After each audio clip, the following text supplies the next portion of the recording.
Et je vous propose tout de suite de retomber en enfance. En tout cas, moi, je retombe en enfance en compagnie d'Alexandre Canard. Bonjour. Bonjour. Vous êtes associé directeur général de Crocola et avec vous, on va parler d'un sujet que j'adore, qui est la relance, la renaissance d'une marque, puisque vous avez décidé de relancer Merveille du Monde, une marque emblématique de tablettes de chocolat des années 80-90. Mais d'abord, on va quand même revenir un peu à la base. Crocola, c'est votre entreprise. Elle a à peu près, je crois, 2 ans, spécialisée dans les tablettes de chocolat. Quelle est l'histoire de votre marque ? Parce que des offres de tablettes de chocolat, il y en a quand même pléthore et il y a des gros industriels. Donc, qu'est-ce qui vous a poussé, vous, à vous lancer sur ce marché il y a 2 ans ? En fait, c'est vrai, c'est un petit peu tout ça. C'est un marché qui est extrêmement concurrentiel, les tablettes de chocolat. Et pourtant, avec mon associé Amélie, on a réalisé il y a plus de 2 ans, en discutant avec beaucoup de parents, qu'il y avait aujourd'hui 80% d'entre eux qui n'avaient plus confiance dans la qualité des produits proposés pour leurs enfants. Donc ça ne veut pas dire qu'ils n'en achètent plus, des tablettes. On a tous des tablettes dans le tiroir de la cuisine. Sauf que les parents se retrouvaient un peu tiraillés entre la volonté de faire plaisir à leurs enfants avec des produits gourmands et la culpabilité d'acheter des produits qu'ils savaient ultra transformés. Et donc c'est comme ça qu'on a lancé Crocola, en se disant qu'on voulait proposer une alternative qui soit à la fois gourmande mais aussi beaucoup plus naturelle, beaucoup plus saine.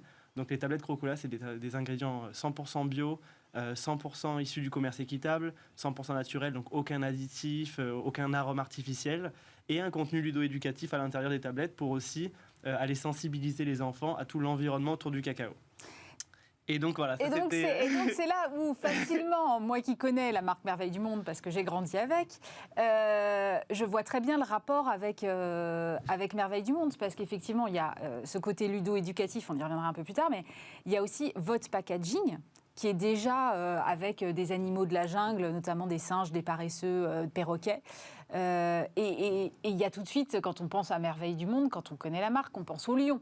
Donc il y avait c'est ça que vous vous êtes dit. En fait, il y avait un lien que quelques personnes nous ont fait aussi remarquer. D'accord. Alors nous, on l'avait bien évidemment en tête, mais il y avait ce lien qui existait.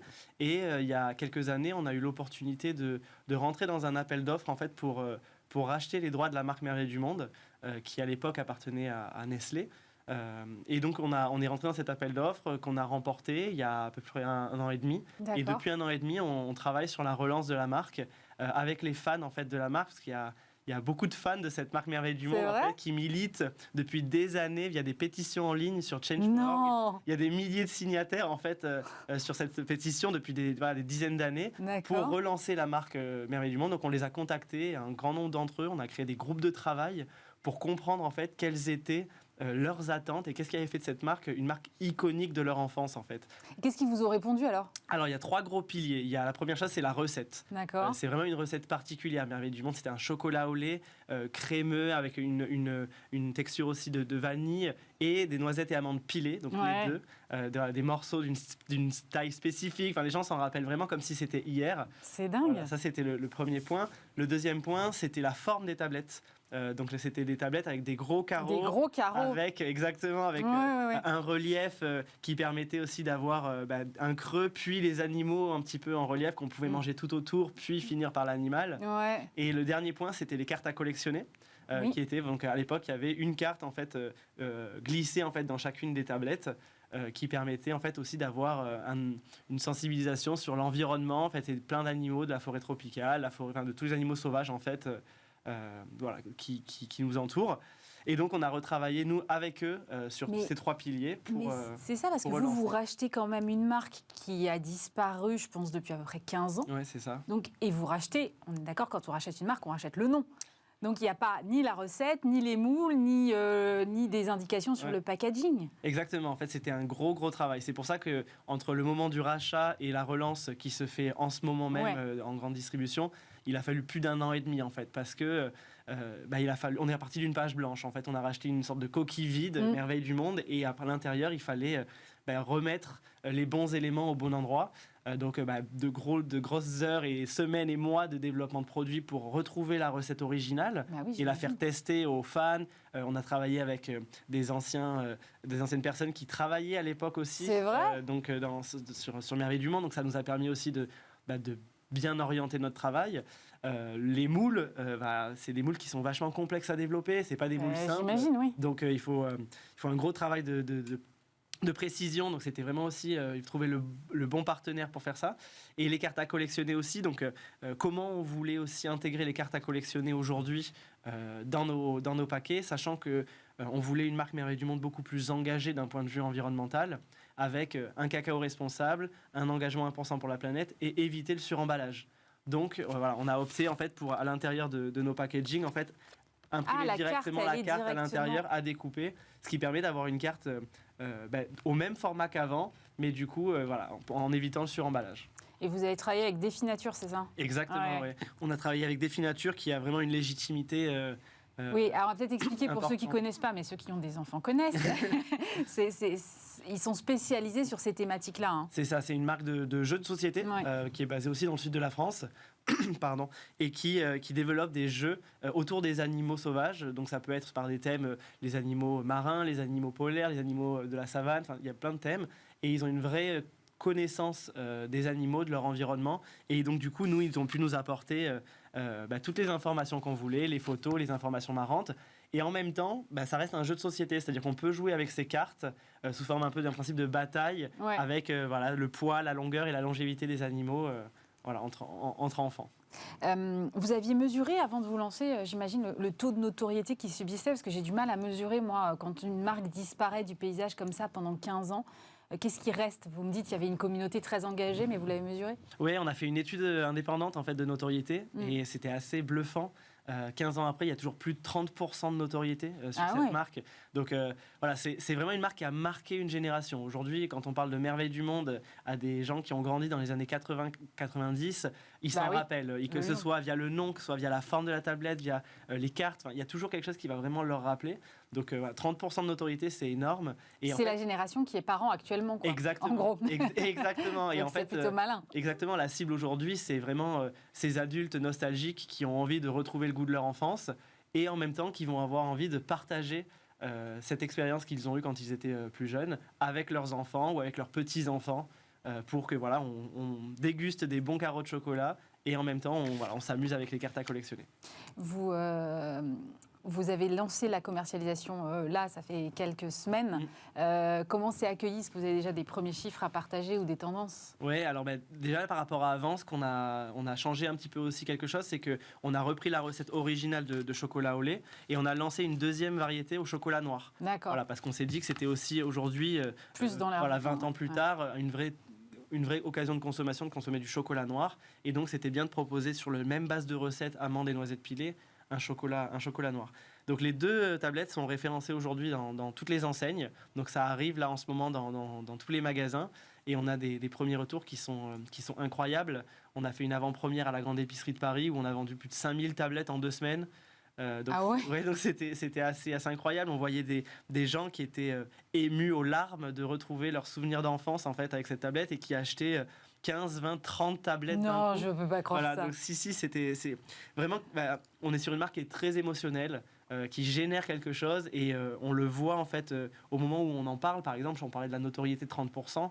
Les gens ne nous disent pas oui, je connais Merveille du Monde. Ils nous disent c'était la marque de mon enfance. Mon Dieu, je me rappelle quand mamie me coupait un carreau. Voilà, donc c'est très émotionnel et donc aujourd'hui, les premières tendances en magasin sont extrêmement positives et donc on a hâte de pouvoir être présent un peu dans tous les magasins pour que le maximum de personnes puissent retrouver la marque. C'est quoi vos ambitions là, à la fois pour Merveille du Monde, mais aussi plus globalement pour Crocola? Alors pour Crocola, c'est vraiment de continuer de recruter sur le bon chocolat, sur l'initiation au bon chocolat, et la mission de la marque, c'est vraiment l'éducation au goût. Donc il y a vraiment cette volonté de continuer le développement. Et sur Merveille du Monde, l'objectif, ça va être de redonner accès à cette Madeleine de Proust au plus grand nombre, le plus vite possible. Voilà, et d'un point de vue global, nous, on reste une petite société et notre objectif, ça va être de continuer notre développement commercial. On a des accords avec toutes les enseignes. L'objectif, ça va être de développer encore plus notre présence sur le terrain, de développer notre chiffre d'affaires au sein de chaque magasin et puis de pouvoir continuer de remplir les papilles des gens. Voilà. Vous aviez anticipé une telle demande? Là, vous me dites 5000 tablettes vendues en 2 semaines. Il faut avoir le stock pour fournir? C'est impossible d'imaginer qu'on va vendre autant, honnêtement. Donc, c'est un challenge. On avait anticipé une forte demande. On a anticipé une forte demande, donc on a du stock. Après, On ne pourra pas couvrir 5000 tablettes si chaque magasin vend 5000 tablettes, mais on réajustera. On a aussi la flexibilité d'être une petite boîte, de pouvoir réajuster rapidement nos besoins. Vous produisez où? Alors, on produit Crocola en Provence et D'accord. Merveille du Monde dans la Loire. Donc, les deux marques sont fabriquées en France. D'accord. Et pourquoi 2 sites de production différents? Parce que c'était un choix un petit peu stratégique, nous, de choisir le bon partenaire, le plus adapté à la marque. Sur Crocola, on avait besoin d'un partenaire qui ait beaucoup de flexibilité, qui veuille travailler avec nous sur le développement de nouvelles recettes, sur plein de choses un petit peu plus innovantes sur le chocolat pour enfants. Et sur Merveille du Monde, on avait besoin d'un partenaire qui puisse être capable de très très vite, sur une courte période, faire des volumes beaucoup plus massifs. Et avec aussi cette flexibilité de pouvoir rapidement avoir du stock de produits, de matières premières, etc. On a évoqué rapidement, mais vous êtes sur un marché quand même qui est ultra concurrentiel et qui effectivement, il y a des gros industriels qu'on peut citer, que ce soit Lindt, Milka, Poulain ou autres. Comment on fait la différence aujourd'hui? C'est ce côté très engagé de la marque qui va faire qu'à un moment, même si vous êtes plus petit, voilà, vous allez réussir à tirer votre épingle du jeu? Alors, du coup, si on parle un petit peu des deux marques, Crocola, pour le coup, on est sur un environnement où nous, on considère qu'on n'a pas vraiment de concurrents parce qu'on est sur un chocolat de dégustation pour enfants. Aujourd'hui, de plus en plus de tablettes sont de très bonne qualité, mais elles ciblent beaucoup les adultes, alors que pour l'enfant, il n'y a pas ce segment en fait, de dégustation pour enfants.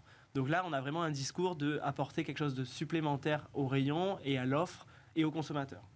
Sur Merveille du Monde, on est plus sur un produit en effet Madeleine de Proust qui va pouvoir en fait être plus naturellement comparé à ce qui se trouve dans le rayon, mais c'est pour ça que nous on a voulu aussi beaucoup plus d'engagement. Donc on est sur du cacao qui est responsable, labellisé Max Havelaar. On a aussi un engagement avec 1% pour la planète. Oui. Très peu finalement de tablettes de chocolat aujourd'hui dans le rayon tablettes de chocolat ont cet engagement. Et puis il y a aussi tout ce qui va avec Merveille du Monde au global, comme on a dit, la forme de son moule, la carte à collectionner, voilà, qui est quand même assez unique à la marque et qui va pouvoir apporter une expérience au-delà de la dégustation. Et en termes de prix, vous vous positionnez comment du coup? Alors, le distributeur reste évidemment maître de sa politique tarifaire. Sur Crocola, on est aujourd'hui sur un prix recommandé à 2,99 € et sur Merveille du Monde à 2,49 €. Ok, oui, donc il n'y a pas non plus... non, voilà, on est vraiment aujourd'hui aligné dans les prix du marché, notamment en plus aujourd'hui en période de très forte inflation où tous les prix ont tendance à augmenter et donc forcément, on est vraiment aligné avec les prix du marché. Merci beaucoup Alexandre Canard. Je rappelle que vous êtes associé directeur général de Crocola.